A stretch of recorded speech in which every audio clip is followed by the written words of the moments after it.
Hi, everyone. Welcome back to another episode of HR Famous. I'm Madeline Laurano, and I'm joined by my two friends, Tim Sackett and Jessica Lee. And we are right in the weird middle of winter where we have warm weather here in Boston. But hi, Tim. Hi, Jessica. Hey. Hi. Hey, Didn't you speaking of get Boston, Madeline, you guys have a new like a new monument or memorial. I want to come see it, like the Embrace. Yeah. I gotta What is come it? up. I just went Oh, to it last weekend, oh, you actually. did. Beautiful. And at night, it's just like, just absolutely beautiful. But it's Martin Luther King and his wife hugging and embracing each other. And Oh, it's right nice. in Boston Commons. It's beautiful. Oh. Yeah. But my Are you, kids didn't really understand what it was. Like, they were like, wait, where are the hands? So we had to kind of walk around the whole thing to see each hand. What is this art? What is this? What is this? This is too much for them. it's like the thing in New York City too. When you were because you were in New York City this week, Jay, did you guys go see the new Bean No, that they have in sometimes the with work cloud, trips, whatever? no. And then in a Yeah, hotel and a yeah, restaurant. I'm in a yeah, a really hotel. nice hotel. Glamorous. Yeah. That's true. A very nice hotel. Not slumming it, but So last time we all talked, where we were recording, we talked about Ted, like favorite TV shows. And Jessica, you said your favorite for the year was Ted Lasso. And we mm, just heard that the third season is launching March 15th, which is very exciting. So I thought we could kick off by just going around and giving our predictions for something that might happen this season. okay, first prediction, Ted Lasso is gonna shave off that mustache. He's just gonna have a new look. Can you imagine if You all of a think? sudden, like, no, but like, wouldn't that be crazy? Like, all of a sudden, his mustache is gone. No more Matt Um, guy. So oh, didn't we leave like with Rebecca and Sam kind of having? Did they break it off, or she told him that he was too young or whatever? Kind of a I feel like weird there was owner player something. thing, right? Yeah, I think there was something. And then I think the big one was Nate. Nate going to work oh, with Nick going to the Jess. dark side. Yes. I Oh, know. By the way, like, so probably this season, would we see like Roy and Keely get married, or I something like that? hope Do they go that so. cheesy? I think they're Yes. that's my prediction. I think Or Roy what? and Breaking Keely up? break up, and I think she gets back together with Jamie Tart. No. Oh, come on. No. It's too much Oh my drama gosh. for Ted Lasso. And then, like, Ted Lasso is like sitting there, like, with a bowl of ice cream, like your favorite ice cream. Like, there's nothing like, I mean, again, there is some like serious stuff in there, right, as well. But it seems like it's always like makes you feel good by the end. Like, it's so Yeah, crazy to me. they pull it together somehow. Oh, I want Somehow something Rebecca with has to find Roy. a love interest, right? And Oh, what everyone if it's wants it to be Roy? Ted. What if Everyone wants it to be Ted, but it can't be. Like, that's just too weird. yeah, but you never know. Maybe they pull it together with a bowl of ice cream and Oh, be feeling.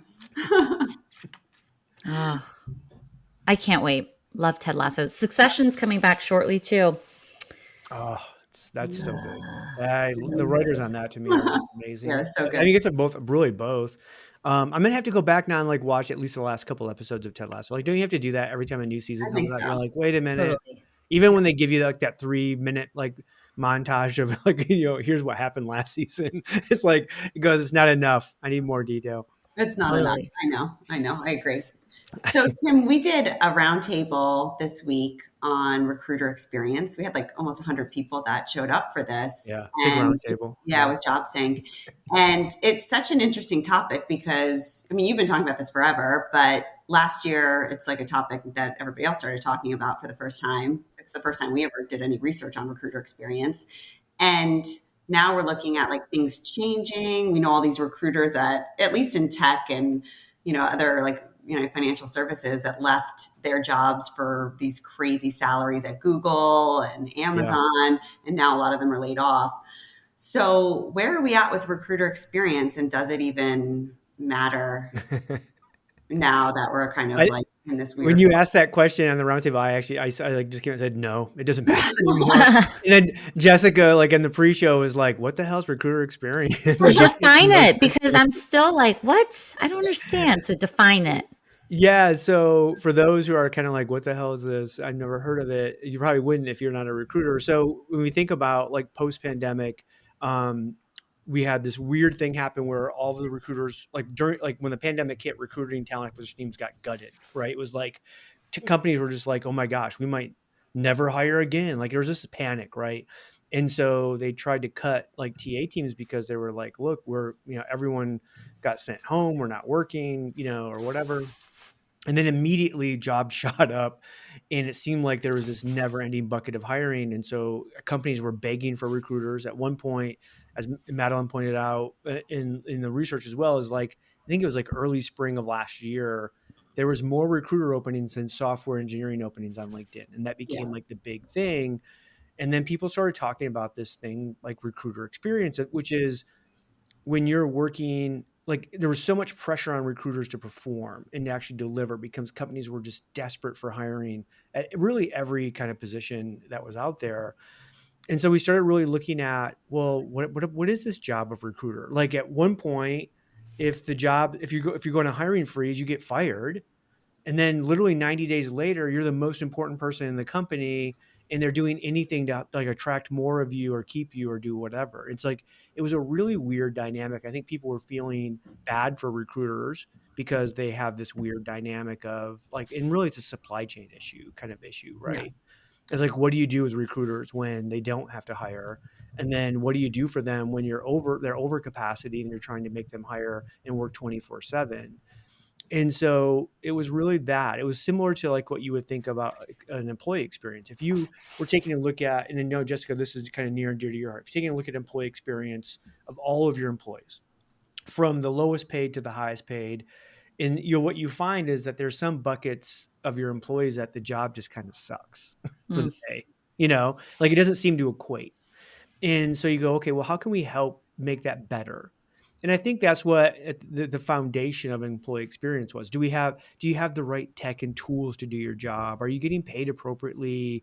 Is somebody asking, if they're asking you to work 60, 70 hours a week, how are they helping you with other time off or other perks or something like that? Right. So it's delivering them a great experience where they wouldn't want to turn over and from that standpoint. So then we go down, like now all of a sudden these tech companies are laying off again.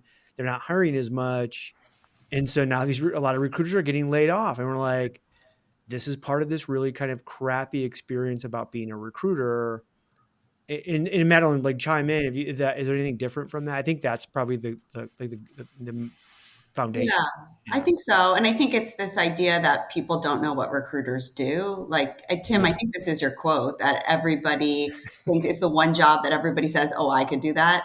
In the And company. Yeah. yeah, Yeah. everyone in the company says, oh, I could do that. But nobody really understands what recruiters do. Like, we asked in like the survey that we did last year, um, is it harder to find quality talent this year? Do you have more jobs to fill this year? And is it harder to find quality talent this year? And then I did like a data cut by IT professionals that responded to that question, recruiters, and then HR leaders. And for just the difference between IT and recruiters, like 83% of recruiters said it's harder to find candidates this year than last year. And 10% of IT said it was harder. So it's like you have just this disconnect of what the recruiter has to do and how difficult this job has been over the past few years. And I think there's like this idea that recruiters don't work hard, that they just, anyone could do the job. Recruiting's done at 5 o'clock. And I mean, a lot of recruiters are working. By the way, there's some truth to this, right? And in every kind of situation, there's truth to it. Like Yeah. I love giving the example of a CFO could walk into my office when I was running TA for corporations, and would feel very comfortable to sit down and tell me strategy around how to find people. Like, hey, we need to use the Twitters, Tim. I saw a thing today on CNN this morning when I was having my coffee. Why aren't we recruiting more on the Twitters? But if I went into the CFO's office and said, hey, by the way, I was thinking about some financial stuff last night and I want to change how we actually report our financials, they would have security walk me off the campus, right? They would be like, you're fired right now. Like, what are you talking about? I'm the CFO. And so it's this concept of, no, we're the experts in what we do, and you're a moron that just is an expert in what you do, but you don't know what we do. And so that becomes, kind of one of these kind of big issues. But back to the truth part of this, when I go and do a recruiting diagnostic in enterprise, what I find is the vast majority of the recruiting that is done is actually just administering the recruiting process. They Hmm. post a job, people apply, you screen those people that apply, and you pass them on to a hiring manager. That is not recruiting. I can have admins do that It's that are pushing making paper. Yeah. $1,000. It literally, I can teach, people on how to screen a candidate. It's not, and so we're paying these recruiters 120, 150, 180,000. I just had a recruiter reach out to me a couple weeks ago and said, I'm at 180. I got laid off. I need to maintain my base. And Good Lord. I'm like, yeah, good luck, brother. You'll never get that from somebody else. If you're paying somebody that much, the last thing you want to hear is that they posted a job and somebody applied and they screened them, because literally that's an hourly job. So we have this dynamic. We think that they're out there hunting for people, but the reality is very few are actually hunting and doing real recruiting work. And that's what I think, that's the disconnect, right? If everybody in the company I could train anybody in our company, from literally from the lowest paid to the highest paid, to post a job, wait for somebody to apply, and screen them. I can train anybody to do that. So when a company goes, hey, anybody can do recruiting, they can do that. And if that's 90% of your recruiting, guess what? They can do your recruiting. And that's the hard part of this. Yeah. Yeah. You know what I'm struck by is like, I just feel like it's pretty, I don't know, is it entitled? Is it privileged to be obsessed with recruiter experience? I mean, there are a lot of jobs that are very hard. And as recruiter at the top of the list, I don't know, try cleaning a bunch of hotel rooms or try working, whatever kind of service, type of role. And I think if an organization is to be focused on improving the experience of a job, like, is it recruiter? I don't know. But, to be fair, then on the flip side, I guess what I would just wonder is there's just baseline things that companies should be thinking about when it comes to a general good employee experience. And it's not like recruiter specific. Like, should the technology work so you're not having to, hop around and switch from this to this to that? Should you have a work environment that, is I don't know, comfortable, thoughtful, and like whatever the things are. Like, there are general baseline things that every company should be thinking about. But are they really specific to recruiters? I don't know. I just feel like, is this the time when you use the term like navel gazing? Like, I never Yeah. know when that makes sense, Yeah. but this is like a navel gazing type thing. Totally agree. It's like, all jobs are hard, but like there are harder jobs than recruiter jobs. No, yeah, we don't talk about, like that was my message to you, Jay, was like, should we talk about HR experience now, finance experience, sales experience, accounting experience, operations, Yeah. supply chain? Like, no, it's just employee experience. And what we found Yeah. was it was just the job of the moment that seemed like the experience wasn't great, right? Yeah. But there's a lot of those jobs. Like, I think we went to dinner with some friends this week, and their son is a software engineer for a contractor that works for a bunch of government stuff, right? And he was saying, like, yeah, he goes in at 8 and works till 7, 5 days a week as a software engineer. So we keep thinking like these software engineers are these amazing careers, and then he also has to go in on Saturday, and I'm just like, this kid does not have a life. Yeah. Now, again, people are like, oh, well, if he's a nerd software engineer, he probably doesn't want a life. Like, no, he actually wants a life. He's young. He's 24 and he wants to date, and he wants, and this Aww. company is just, making it. And then my son Keaton is a CPA, and right now is that busy season. Oh, yeah. He's working, literally 12-hour days, and then works like a full 8-hour on a Saturday. And again, they're like, well, he only has to do that for 4 months. I'm like, in his 4 months, he'll work more than you work in 9 months. It's like, and you think like, well, how the heck can these CPA companies deliver a better experience for these CPAs? Well, one would be, okay, hey, if you're going to actually ask them to not have a life for 4 straight months, you better give them ultimate flexibility in the other 8 months, or you're just not going to have them. But honestly, there's still this, this kind of push to be a partner. And so even in the other 8 months of the year, he works a pretty full job. Like, it's like, well, I'm not working 70 hours a week anymore. Now I'm only working 50. And you're like, oh, okay, that sounds better, Yeah, it is. It's almost to me about validation. Like, I think, Mm. I do think that some of it I think is like buzzword. Like, it's like people are trying to find like the next buzzword or the next topic to talk about. But I do think there's like an important piece to it in validation. Like, for the recruiters, it's like they don't feel like anyone understands what they do. They're working hard, they're burnt out. It's been frustrating to be able to just validate that experience. And maybe that's true for CPAs too. It's like, can we just validate that not only do they have the busy season, but then they're working 50 hours a week outside of that? Like Disney, do you remember this was like the big thing with Disney? This is years ago where they did that assessment and found like the most important role at Disney resorts was the street sweepers, because that those Mm, are the people that people go up to. If you don't know where you're going, if you don't know where the ride is, you're going to find Yeah. street sweepers. So I mean, that like the whole thing was like this aha moment. Like the most important role in all of Disney parks would be the street sweepers. And they did like pictures, and you could see like, the uniforms changed a little bit. I don't know if the experience for street sweepers ever changed at Disney, but the validation around like this being an important role probably meant something. It is. It's so hard, right? I mean, Jay, like you obviously in Marriott, you could say, oh, our front desk, or, again, like how many of the people who are cleaning rooms, like constantly they're Right. getting questions and they're constantly talking to the guests, right? Because they're out in the hallways and they're just yeah.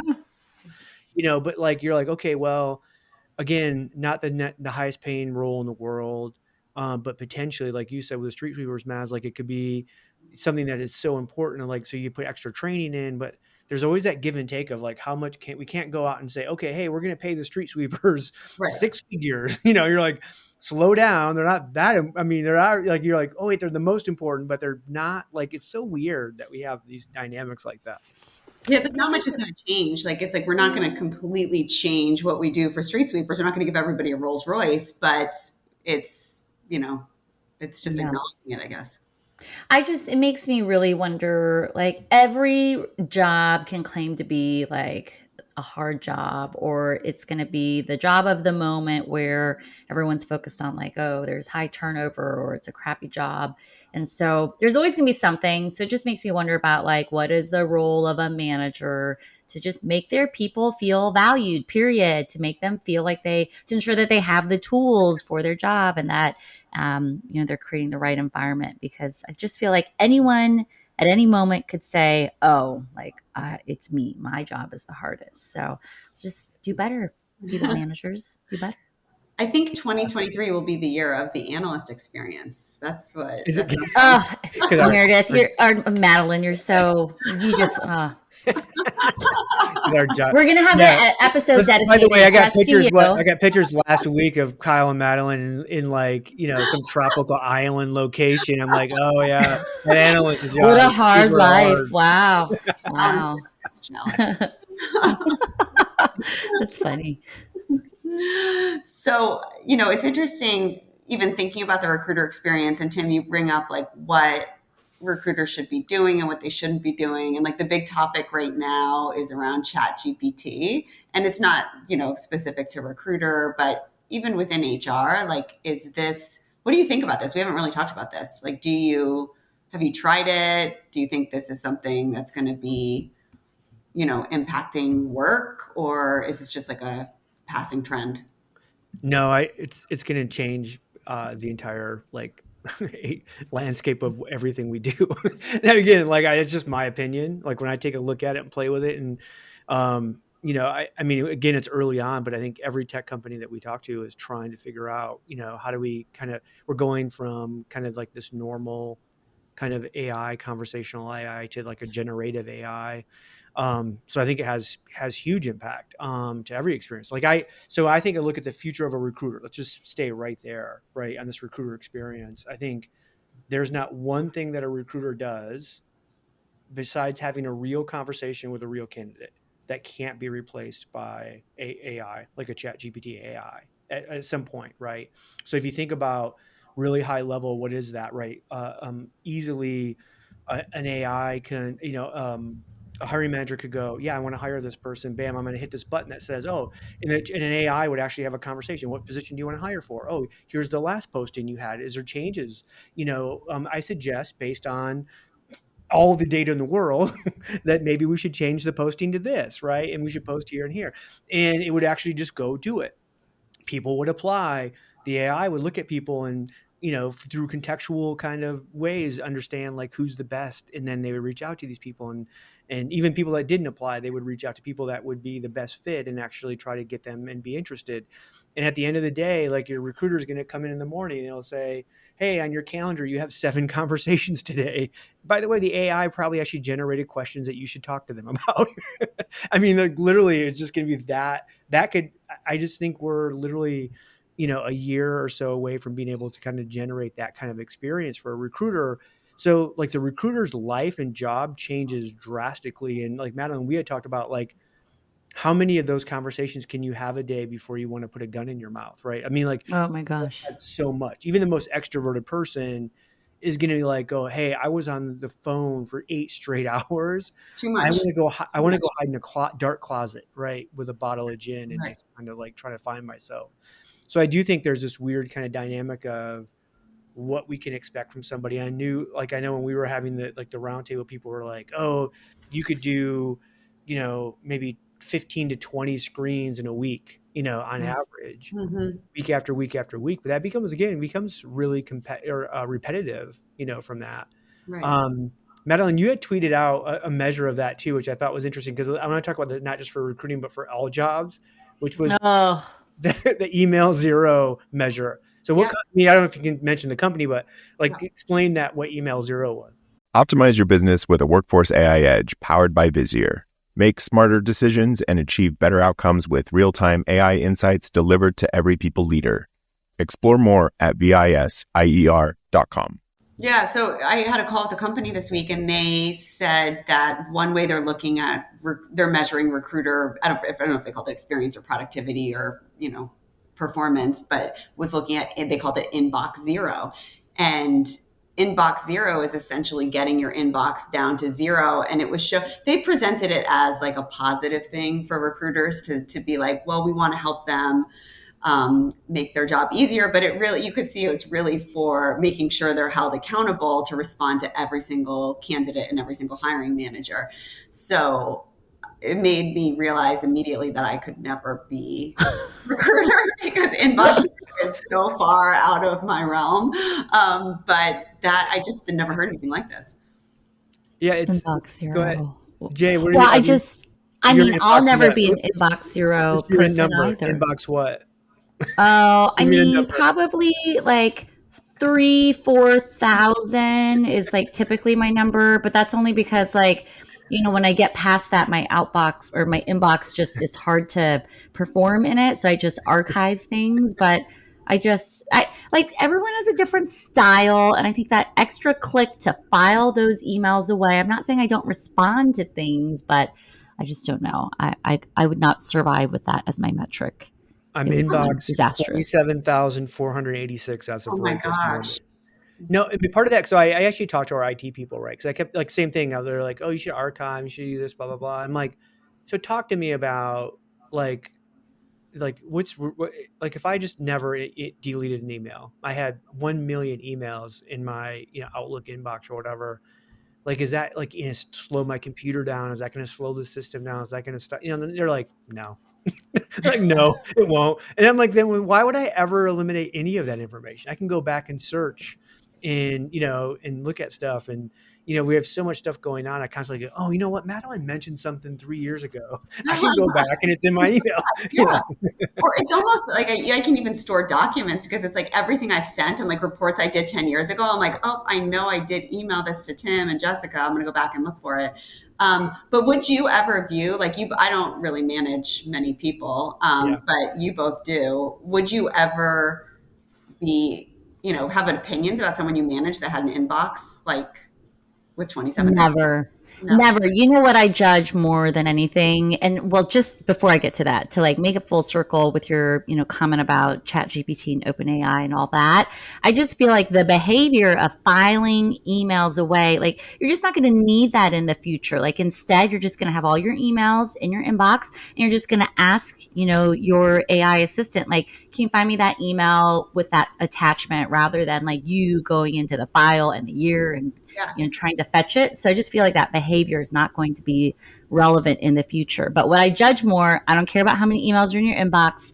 I judge you more if you're at that red battery level where you're about to die, because I know I my think phone. that for me, yes, is like a sign of lack of preparedness or just not caring. And like, if I need to get a hold of you soon, what are we going to do if your battery's on red? I judge you more for that. When I get a screenshot where the battery's in the red zone, freaks me out, Madeline. Freaks me out. I've sent you so many screenshots, and you notice Yeah. it, right? You pick up like the second I send it. I don't even like want to talk about the 7%. screenshot. You're I like, want to talk about your how can you battery live? strength. Yeah. How can you live? How can you Mads, live? Mads, have you seen the new battery packs for iPhones that are just the magnet that you just literally click it on your No, phone?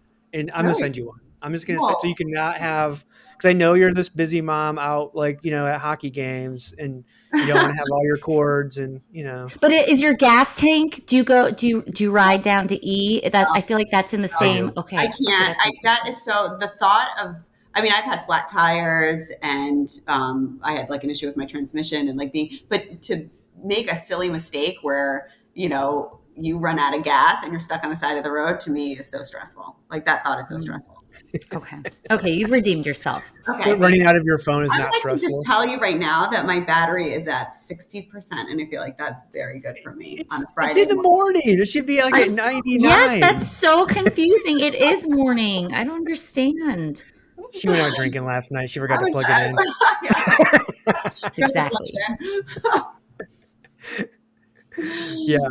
Yeah. By the So way, like the other thing I do with like I plug my phone in at night, and usually forever, like I just turned it off completely. Like as soon as like when you guys are trying to text, like in our like group text chat at like 11 p.m. and like Tim's out, I just turn my phone off. I wake up to like 47 messages, and I'm just like, oh, okay, well, I missed a great conversation last night.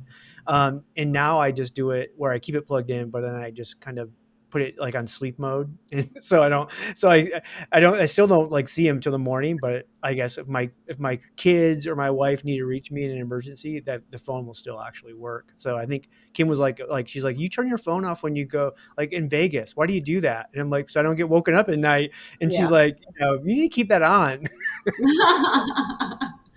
I know it's true. Well, let's shift a little and talk about something more serious, because this has been a crazy week, especially Tim in your neck of the woods in Michigan. And there was, the shootings, and, we've seen some response and, more media stories about it. How did it impact, well, first, kind of your world, because your son Yeah. is at school there, and then also just owning a business in Michigan? Like how and what is the response, for a company, that's impacted by this? Yeah, so our youngest son Cooper was on campus. When it happened, they're one like the universities do a really good kind of like they have a great alert system, right? Where immediately email, text messages, everything just goes insane. So whether you're a student or parents, like all of a sudden you just immediately know there's an active shooter. But that's all you really know. It's like basically, and then they sent out a message that was um, like hide, run, fight Wait, with what? definitions. So they're Wow. basically saying, hey, if you can hide right now, then you hide. Lock your door, turn the lights off, hide under a desk, like hide. If you can run because you can't hide, then you run. But if there's a shooter there, you fight. And I'm just like, and they did define that. And I'm just like, geez, wow. Oh, And then there's just today, there's like the classroom that the shooter went in first, like that professor is like, I didn't fight enough. Like now he's feeling that guilt, right? Oh no. Class. And he should have, but like he talked about, like again, it's a surreal experience. Like no one plans for this. right. What the other thing is like the Michigan State Police immediately sent out like the scanner so you could listen to the scanner, and you are instantly hit with how chaotic and crazy this is, because no one really, all they know is there's an active shooter and there's kids shot, and then and then there's and then so then in Michigan State's a huge campus, like 50,000 students, like it's giant. And 911 calls are coming in from all over campus that there's shots fired here and there's shots fired there. And like, I know campus really well. I'm like, there's no way that the shooter was at that part of campus. And then literally seconds later, they're at another part of campus. So like everyone's mind, every loud noise, everything. Coop happened to be his dorm. So he locked his door and he was sitting under his desk for like 2 straight hours, Oh my gosh. and Kim's like, and then again, they're all begging, like, all the police officers, like, hey, campus is completely shut down. Like, and there's immediately every cop from a 50-mile radius is in campus and on campus. And the scanner, like, they start putting them in these tactical teams. And I think at one point they probably were up to like 14 tactical teams, where every time a call would come in, there was one lady who was like, hey, RTC 1, I need you here. And they would like, got it, we're there. And then that was all it was. But then you would hear like some of the chaos. Like there was like, they're like, hey, we're getting ready to breach because they think they're in a building where they found the shooter or whatever. Turns out the shooter basically shot in 2 buildings and then walked off campus and walked home, or was on his way walking home, which was literally miles and miles away from campus. Oh my When they God. finally found him, he was probably 5 or 6, 7, 8 miles from campus walking, and they confronted him and he shot himself. Right. Mm. At that point, like, the shooter kind of threat is gone. Campus is still closed. We went and got Coop around like 2 a.m., and then brought him home, but so no, like, it happened pretty late at night. It happened like at 8 p.m. So all of a sudden you heard it. First, it starts with all the government and schools. Like basically every public school is closed for the next day because they don't. At that point, you have to make a decision, and you have no idea if the shooter is going to be hiding on campus, hiding in the woods, Yeah. still out there. And then they really didn't find the person until probably close to midnight. So a lot of businesses then, like, my son Keaton is a CPA on a firm that literally their building sits in the backyard of one of the dorms. That's how close it is to campus. Yeah. And so they just sent an email out and said, hey, the office is closed tomorrow, right? Work from home, whatever. And there's a lot of companies like that. I'm overwhelmed by, we talk about like these schools doing active shooter training. I know you guys both have elementary school kids and middle school, and they have to go through these scenarios of active shooter training. When you go through that and you hear like the chaotic kind of mess of what's happening on a police scanner, I'm thinking, how the hell do these kind of first responders ever really plan for this? No. Because you never can plan for the amount of the kind of 911 calls that come in. Like at one point, like they were like, there's shooting in this basketball court by this dorm, blah, blah, blah. And like one of the tactical teams was actually on the court, and they're like, we're right here. There's nothing going on. Yeah. You're like, well, why would somebody call that in? But again, it's Cooper was in a dorm, right, on the top floor, like 8 floors up, blah, blah, blah. And he's like, they were screaming on his floor because people panic. They hear a Totally. loud noise, they hear a bang, and they just lose their minds and are calling for police or whatever. And so you don't know like the chaotic craziness of that. Yeah. And it just hits me. Like, again, I know we keep hearing over and over, it's a uniquely American problem. I just don't know how you stop it here. I really don't. Like, you could say guns are illegal now. What do we have? Like 50 mil or 500 million guns in the US, that are out in the wild. Like, how do you stop this? I don't know. It's so crazy. And then what about all the students that don't have family, like that aren't Michigan based, and Mm. they're experiencing trauma and The kids shot were foreign exchange students from China. It's crazy. Can crazy. you imagine, No, like, no. yeah. Like, you get a call, like you're a Chinese parent, like you get a call, like, hey, your kid's been shot. And you're like, what?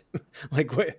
That's the last thing. They're in school in Michigan. Like it's just not something that, like you said, you ever think could be possible. And yet we have so many stories now in this country of this happening. It's crazy. Yeah. And I don't, Every week feels we like. were talking, like, what do you like when we went to South Africa, you were immediately hit with every home, every building is surrounded by fencing and security and all of this stuff. And you literally go from one secure location to the other. For all the beauty that's there's a weird kind of dynamic where people are born and raised and live there in this secured kind of state, where you go from a school that is completely surrounded by walls and fencing and armed gunmen, so security guards, till you go to your home and it's the same thing. And they just learn to live that way. And I'm like, is that what America has to be? And like, it seemed like, like, he seems like, why? And then still though, if you go to a restaurant or you go to a store, then you're still out in the wild, right? So you're still like, you put yourself at risk, Right. from that standpoint. So yeah, I don't know. Like, again, we're lucky, right?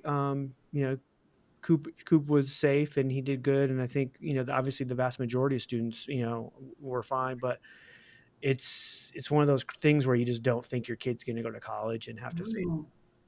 When did Coop go back onto campus? Like, when did campus open back? He hasn't. Okay. Well, so when people hear this, right, it'll be beyond. So they basically canceled class. It happened on a Tuesday. They canceled classes for the rest of the week, and then they're going back Okay. today. Yeah. And like I said, a lot of kids, parents went and picked them up, and those who could, again, like a lot of these people are out of state or out of country, like Yeah. they're just going to stay on campus, and and people have said like all week, like campus has just been super quiet, like nobody's out. It's weird, like when you have this big, giant, bustling campus to have, it shut down like that. What did you do as like owning a business? Like, did you, not knowing like that the shooter was found till like midnight, did you have to like close the office or send out an email or? So, the Slack Teams thing is weird now on how we communicate. Yeah. So immediately because the first shooting, I think, happened like at 8:15 p.m. or right around that time. And within minutes, like the news was out on Twitter and socials and all this stuff, and people, kids texting their parents. And I think within probably 15 minutes after that, like our Teams channel was like ablaze with everybody like, hey, is everybody okay? Right. Right. So it's like that kind of check in. And then like we do with anything, like today I'm the only person in the office because we had a snowstorm last night. and and so we did the same thing. Like, hey, if you don't, if you're going to be up late or you're going to be, if you have a kid or whatever, like take care of yourself, let us know how we can help, and, but I mean, we kind of have, a really flexible work environment anyway. So it wasn't an issue for us, but I think a lot of there's a Target right across from campus. There's a Cane's, there's all these restaurants and a lot of those just like closed down, Wow. again, but part of it's not knowing and then making a decision like, okay, everything's safe so we can open up, so. Right. Right. Oh, that's crazy. Well, I'm so glad Cooper's okay. Yeah. Yeah. No, again, we keep checking in. Like that's the hard part. Like there's going to be kids that won't be okay with this. There's going to be kids that will never come back to that Right. campus. Right. And then there's going to be kids that are like, and in fact, and this morning on the way in, they were like, all the news, like stations are interviewing kids. And one of the kids was like, I wish we could just come back to class, like, and come back to normal. Like we know the threat's not there anymore. But, so there's some kids are just more logical about that. And they just want to get back to their normal life because to them that helps. But for some, it's not. So Right. it's just this, and I think the university does I think always, do a great job of trying to understand you're going to have this giant continuum of mental health issues, right? Some kids are going to be completely fine, some won't be. And how do we support everybody?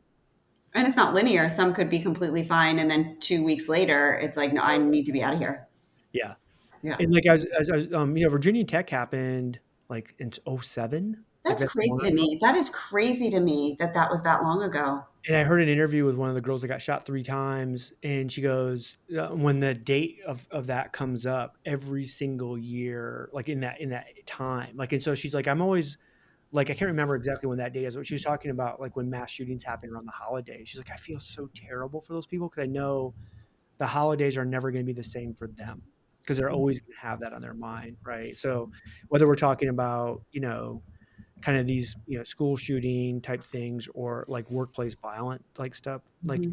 yeah, I kept telling people in my office, like, I understand workplace violent.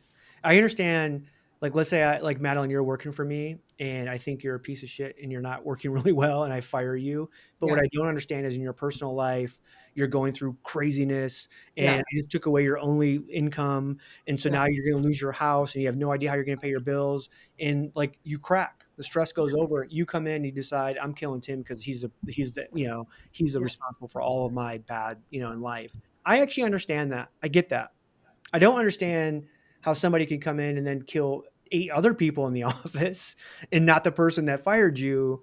Like, again, just the HR person in me, logically, I can think through that. What I don't understand is like this dude had no connection to campus, nothing, just randomly walked in, Right. loner, and decides I'm going to try to kill as many people as I can. Like I just don't. And that's, there's like always mass shooting experts and stuff like that. And they're saying usually about 90% of shootings, there's an actual direct correlation of why that person chose that location, right? Either they went to school there, they got wronged in their mind by something There's that a history. 10% are actually completely random, and they're like, that's the ones that are the scariest because like No way to, yeah, there's Yeah, no way. so scary. That's so scary. Yeah. Yeah. yeah. So yeah, sorry to end the pod on a downer, but I mean It's again, important. it's important. I think we talk about it because I mean, again, I wish I had an answer. I just don't. Yeah, it's important, and it impacted your like you didn't like think this could ever happen right away, and it's and he's a freshman, right? Is Cooper a Yeah. freshman? Yeah, yeah, Yep. yeah. No, and then he's actually going to Israel this summer for like a 5-week thing, and people are like, "Isn't that dangerous?" And I'm like, "Well, Right. he might be less dangerous than him going to campus." Like that's the weird part. Like these kids are growing up in this world where you have to be ultra aware. Like when I was a kid going to school, like the only thing I like worried about was maybe a bully, like hit that Yeah. first. And Yeah. now these kids worry about so much more. They carry so much more with them. It's too bad. And parents too. Like my parents would have there would be no alerts sent to the parents if there was anything happening. No, you'd have no idea. No idea. No idea. Yeah. Yep. Oh, well, great to see you both and talk to you both again. And thank you everyone for joining us. We will see you soon. All right. Bye guys.